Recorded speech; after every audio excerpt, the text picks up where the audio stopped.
NFL Films has been such a huge part of my life as they have produced amazing videos. One tremendous football series that was created by NFL Films along with the NFL Network has been America's Game, The Missing Rings, which documents 5 of the best teams to never win the Super Bowl, and one of those teams that was featured was the 1998 Minnesota Vikings. While that record-setting team was special, I actually think the 2000 Vikings team had the better shot of winning the Super Bowl than the 98 team, and in this video, I'm going to explain why that is and take a look at the 2000 Minnesota Vikings. So to begin, I want to talk about the 1998 Minnesota Vikings as they went 15-1, set a record for most points in a season, had 10 players named to the Pro Bowl as Randall Cunningham revived his career, finishing second in MVP voting, and Randy Moss had an incredibly memorable rookie season. So for Minnesota's first playoff game in 1998, they took care of the Cardinals, and for the NFC Championship game, they were huge favorites against a 14-2 Atlanta Falcons team, but I thought Atlanta, they're going to win this game because in short, they were a more balanced and more well-rounded team with very few weaknesses, and I thought Minnesota would have a tough time against Atlanta's passing attack and have a hard time with Atlanta's wide receivers. The Falcons won, as I was right about this prediction, but there's a prediction that I was completely wrong about that I have to mention later in the video. But anyways, if Minnesota won this game in the Super Bowl, they would also go up against another well-balanced and well-rounded team in the Denver Broncos that also had John Elway. Enter the 1999 season, Randall Cunningham didn't have the MVP caliber season he had in 1998, which prompted Dennis Green to insert Jeff George as the team's quarterback as he came in and played really well. George was an extremely talented quarterback, as I would say he had his best season in 1999 with the Vikings, but Minnesota lost to St. Louis in the playoffs. So here's the 2000 NFL season. For the previous season, Jeff George, he signed a 1-year deal with Minnesota and wanted to sign back with the Vikings. Both Randy Moss and Chris Carter, they really wanted Jeff George back as their quarterback. But as time went on, a deal could not be made. The Vikings, they had salary cap issues, but Minnesota, they're able to get other Vikings to restructure the contracts to keep their talented team intact as best as possible. But the deal was becoming harder to be made with Jeff George. Head coach and de facto GM Dennis Green told George's agent to maybe start looking to test the free agent market. According to one report, with Minnesota's limited cap space, the Vikings wanted to re-sign punter Mitch Berger, in which they did, but nonetheless George, he'd go on to play for Washington, meaning Dante Culpepper would be the QB in 2000. Culpepper was drafted 11th overall in the 1999 NFL Draft. Minnesota's first round pick came out of Central Florida, and during his time with the Knights, Central Florida just finished transitioning, going from 1AA to 1A, while not being part of a conference but playing as an independent, as a lot of their games were not on TV. Thus, I really was only able to watch Culpepper's highlights, and from my point of view, he threw one of the best balls I ever saw. Watching Culpepper throw from the pocket was beautiful, with his tight spiral, form, arm strength, accuracy, and touch.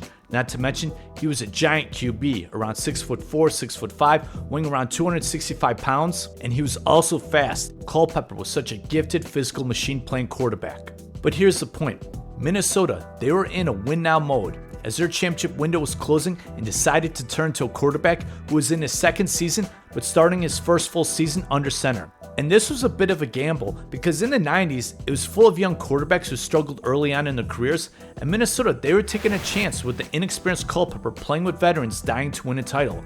But to be fair, Dennis Green, he's been able to take Minnesota to the playoffs several times no matter who he had at quarterback. But Green, he never had a quarterback like Culpepper, as number 11 was tremendous with a really good O-line with wide receivers Randy Moss and Chris Carter, and the speedy Robert Smith at running back, who averaged more than 5 yards a carry in 2000. I also like Minnesota's talent on defense, but their top players were in their 30s. But nonetheless, the Vikings would be a championship contender in 2000, as this might be Minnesota's last chance to win a title. So for the 2000 NFL season, Culpepper, he was tremendous. He remained undefeated in 2000, going 7-0. But subsequently, Minnesota lost their next 2 games, but won their next 4 games to go 11-2. At this point, myself and I think met the 2000 NFL season. In terms of the quality of teams, I felt 2000 was one of the worst years. And from my point of view, I felt the main reason was the lack of quality passing quarterbacks, as Hall of Famers like Dan Marino, John Elway, and Steve Young would all play their final NFL season in 1999. In addition, Troy Aikman, he's basically at the end of his career. Brett Favre, if he not be healthy in 99 or in 2000. And Mark Brunell and the Jaguars, they were at that point where they weren't the same team in the late 90s. Now mix that in with the early and mid-90s being a horrible period for developing quarterbacks, as the 2000 season was the NFL season where there weren't a lot of offenses that would frighten you, as there were several teams who would rely on physical play, running the ball, and playing strong defense with the quarterback managing the game. The greatest show on turf, Rams, saw Warner injured in 2000 for 6 games, but the defense, they were just absolutely horrible. As I would say that the Vikings, Saints, Raiders, and perhaps the Colts may have been the most well-rounded teams in 2000. But anyways, back to Minnesota, as they seemed to be the favorites as the 2000 NFL season was playing out, and I thought they were going to cruise to get to the top seed in the NFC, then cruise to the Super Bowl. But however, this team wasn't expected to do much and kind of came out of nowhere.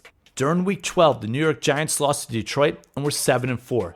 Then the day before Thanksgiving, Giants head coach Jim Fassel basically said he's shoving his chips in the middle of the table and guaranteed his team is going to the playoffs. I didn't think much about this at the time, but perhaps it changed the Giants' fortunes, which I'll get to later on. But back to the Vikings once again, who had an 11-2 record. They lost to the Rams on the road with a healthy Kurt Warner, which wasn't a bad loss at all. But Minnesota, they had the 7-7 Green Bay Packers at home for their next game, and the Packers played wonderful. They were outstanding, as it was the Packers winning and not necessarily the Vikings losing. So Minnesota, they found themselves at 11-4, and what surprised me is that the Giants, they were also 11-4, as they were on a 4-game winning streak after the Jim Fassel playoff guarantee. For the final week, Week 17, all New York had to do was win their final Saturday game versus Jacksonville, and they would lock up home field advantage throughout the playoffs in the NFC, and the Giants did just that. Thus, on Sunday, Minnesota, they really didn't have anything to play for. Culpepper, now he hurt his ankle the previous week against Green Bay and played a little, but the Vikings lost a meaningless game to Indianapolis in Week 17. So Minnesota made me think even more highly of the Vikes due to the way they dominated the Saints. But anyways, next up would be the Giants at New York in the NFC Championship game. Minnesota came in as the favorites, and I thought Minnesota would dominate New York. But instead, I couldn't believe what happened as New York destroyed Minnesota 41-0 as Dante Culpepper struggled greatly. Afterward, the Giants were basically saying how no one believed in them and no one gave them respect, and they had every right to do that, as I was so wrong about Minnesota that they were going to destroy the Giants. New York would go on to lose to Baltimore in the Super Bowl, as the Ravens had one of the greatest defenses ever, as they were one of those teams who relied heavily on their defense with great special teams, and they had their quarterback Trent Dilfer be a so-called game manager. Now, the Vikings defeated the Giants. I think Minnesota would have been the favorites, and I would have taken the Vikings to defeat the Ravens in the Super Bowl in Tampa. Now, it's hard to defend what I just said after what happened in Minnesota's game against New York, but to quickly put it, Baltimore, they were historically great defensively, as they really stopped some great running backs, but they never really went up against an explosive offense like in Minnesota. Yes, Baltimore had some pass rushers and a very good cornerback duo, but I thought Minnesota was overall the better team and would have enough offense on a neutral field to defeat Baltimore, but you know what, perhaps I'm wrong. So here's why I think the 2000 Vikings team was Minnesota's best shot at winning a Super Bowl during this era. The 98 Vikings, they went up against Atlanta and Denver, two very, and I mean very good teams. Meanwhile, the 2000 Vikings had a much easier path to winning the Lombardi Trophy, playing the Giants, and if they won that game, then they would have played the Ravens. And I felt those two teams are not as good as the 98 Falcons and 98 Broncos. I thought the 2000 Vikings were clearly better than the 2000 Giants and Ravens. While on the other hand, I thought the 1998 Falcons and 98 Broncos were, but what if the Vikings had Jeff George in 2000? Would the Vikings be a better team? And do I dare say the Vikings would have won the Super Bowl in 2000?